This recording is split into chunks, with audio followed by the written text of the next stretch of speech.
Good morning, everybody. Welcome to Vinayak Education. Today we'll see how to design the plug gauge. Okay, first we all know that if assuming the shaft is made, okay, for shaft we will give some tolerance zones. Okay, because we can't make a exact size of the shaft. So in similar way, if you are making the plug gauge, okay, for plug gauge also we should give some tolerance because anyway we are making these gauges also there must be some difference in sizes, but it will be less than this shaft or hole. So for plug gauge also there will be some tolerance. So we will design how these plug gauges tolerance are given. And for making these plug gauges, we'll use the master gauge. Okay, so this is used to check hole. These plug gauges are used to check hole. So it will look like this. Okay, this is go gauge and this is no go. It will check the hole. It will go inside the hole. Assuming this is hole. Okay, it will check this hole and no go means it will check the upper limit. Okay, no, it should not go in hole. Okay, this is it will be small. Okay, it will be not big. Yeah, it will be small. This is hole means this is not going inside the hole, and this is going inside the hole and checking the dimensions. So this is go and this is no go. What is the go? In previous video, I have told that what is go plug will do. Go will always check the maximum material condition. What is the maximum material condition for hole? Is the lower limit. Lower limit is the maximum material condition and upper limit is the minimum material condition. So no go will always check the minimum material condition and it controls the upper limit of the whole. What is upper limit of the whole is nothing but the minimum material condition. See here it is control the lower limit. Lower limit is what the maximum material condition.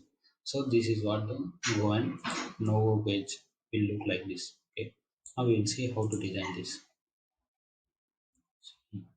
This is the reference line and this is the tolerance for go gauge and no go gauge. Okay. Okay. What is no go? No go gauge will what it will do? It will control the upper limit. So this is what upper limit. Okay. And the go plug gauge will check the lower limit. So that's why it came as go. Okay. Here we will see. What is go gauge? Go gauge will go always inside the hole and check the size. So there must be some wear in that go gauge. So for that we are giving the wear tolerance. See here the direction of wear is this side. Okay, the go size will decrease as it will go inside and so that's why we will make somewhat big. Okay, big size so that something is reduced then also it nothing will happen to this go gauge side. In no gauge side, there we not required the wear tolerance because anyway this will not go inside. So that's why we no need the wear tolerance. And this is gauge tolerance we are giving. Okay.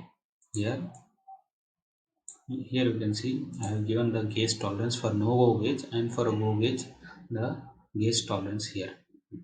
Why I have given upside means here because ISO purpose. Okay, there are many purposes in this ISO workshop and some consumer also.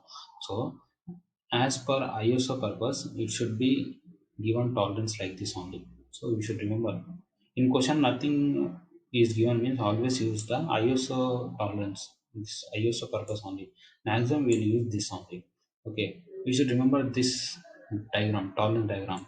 Then only you can draw or solve any problem. So this diagram we should remember. For no gauge, upside, and for go gauge, see upside tolerance. Okay. So this is diagram. What is W? Here I have seen. This is working tolerance. And what is G? G is gauge tolerance. Okay.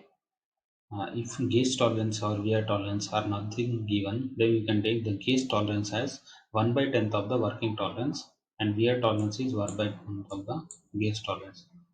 In objective questions, if it is not given, then don't consider. Okay.